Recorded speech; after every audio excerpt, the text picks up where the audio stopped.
বাঙালি খানায় সবাইকে স্বাগত জানাই। আপনারা তো অনেকভাবে কচুরলতি রান্না করেছেন, একবার আমার মতন করে সহজ পদ্ধতিতে আপনিও শিখে নিতে পারবেন ছোট ছোট টিপস সহ।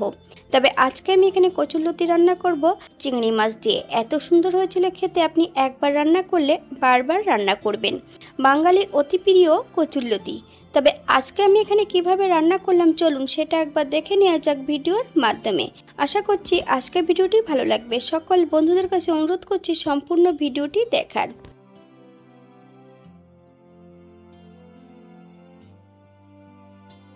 এখানে আমি আগের থেকে বেশ কিছুটা কচুরলতি কেটে নিয়েছি।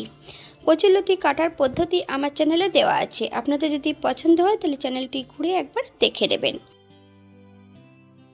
আমি এখানে কচুরলতিগুলো একটু ছোট ছোট করে কেটে নিয়েছি, আপনারা এর থেকে ছোট বড় টুকরো করে নিতে পারেন।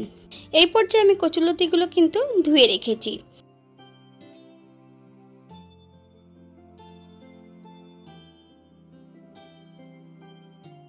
এই পর্যায়ে একটা কড়াইতে বেশ কিছুটা সরষের তেল অ্যাড করব। তেল গরম হওয়া পর্যন্ত অপেক্ষা করতে হবে।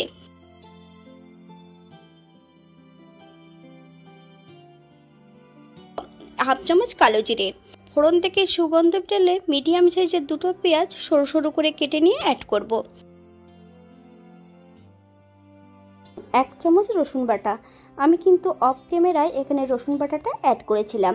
পেঁয়াজ রসুন থেকে যতক্ষণ কাঁচা গন্ধ ছাড়বে ততক্ষণ বেশ ভালো করে ভেজে নিতে হবে। এখানে আমি আগের থেকে বেশ কিছুটা মশলা বেটে রেখেছি। আদা, জিরে, শুকনো লঙ্কা একই সঙ্গে বেটে নিয়েছি। এর মধ্যে এবার অন্যান্য একটু উপকরণ মিশিয়ে নেব।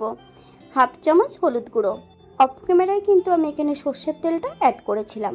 আপনারা পছন্দ করলে তাহলে মশলার মধ্যে তেলটা অ্যাড করতে পারেন। মশলাটা বেশ ভালো করে মিশিয়ে নেব। এই পর্যায়ে আমি অ্যাড করব বেশ কিছুটা চিংড়ি মাছ। চিংড়ি মাছ দিয়ে পেঁয়াজ রসুন দিয়ে বেশ ভালো করে একটু ভেজে নিতে হবে। বেটে রাখা সম্পূর্ণ মশলাটা অ্যাড করব। মিডিয়াম আঁচে মশলা সহ চিংড়ি মাছ দিয়ে বেশ ভালো করে ভেজে নিতে হবে।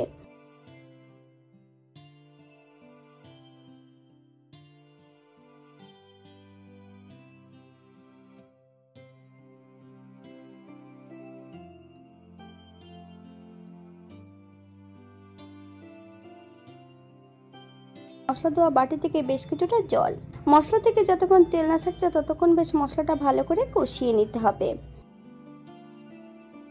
মশলা থেকে তেল ছেড়ে দিয়েছে। এই পর্যায়ে অ্যাড করব বেশ কিছুটা কাঁচা লঙ্কা।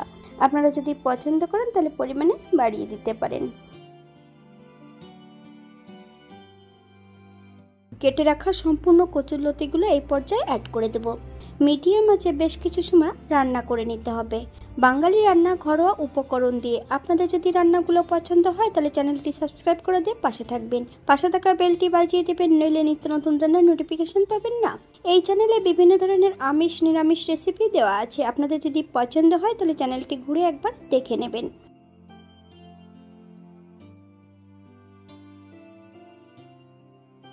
আমি এই পর্যায়ে কচুরলতিগুলো 5 থেকে 7 মিনিটের জন্য মিডিয়াম আঁচে ঢাকা দিয়ে রেখে দেব। তবে শুধু ঢাকা দিয়ে রেখে দিলে হবে না, মাঝে মাঝে ঢাকা খুলে একটু নেড়ে চেড়ে দিতে হবে, নইলে কড়াই নিচটাতে লেগে যেতে পারে।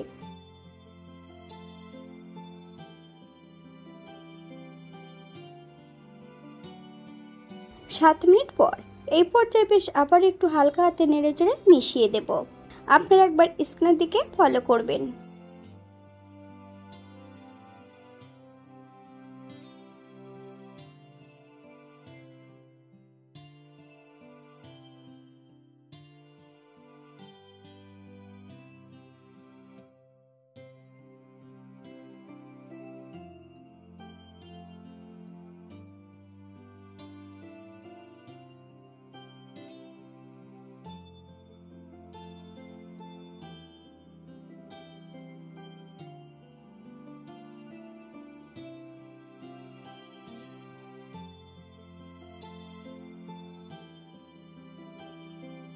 এই পর্যায়ে একবার চেক করে নিতে হবে যে কচুরলতিগুলো সেদ্ধ হয়েছে কিনা।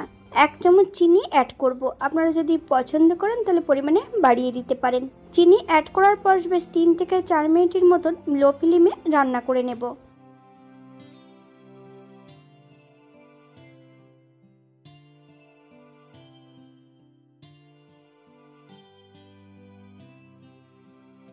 নিজস্ব জলে কিন্তু কচুরলতিটা রান্না হয়েছে, আমি এখানে কিন্তু কোনো জল অ্যাড করিনি।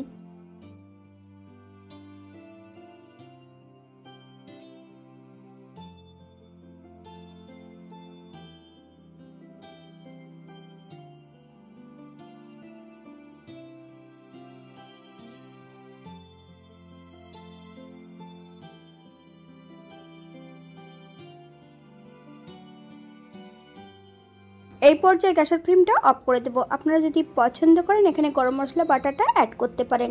5 মিনিটের জন্য স্ট্যান্ডিং টাইম দেবো, তারপর সার্ভ করব।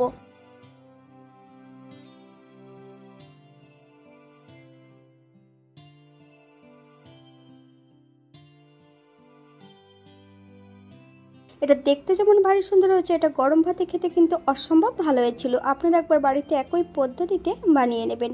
আমি এখানে যে মশলাগুলো অ্যাড করেছি আপনারা আপনাদের পছন্দ মতন মশলাগুলো অ্যাড করতে পারেন। জল ছাড়া যদি কচুরলতি এমনভাবে রান্না করা হয় তাহলে এখানে টক জাতীয় কিছু দেওয়ার প্রয়োজন হবে না।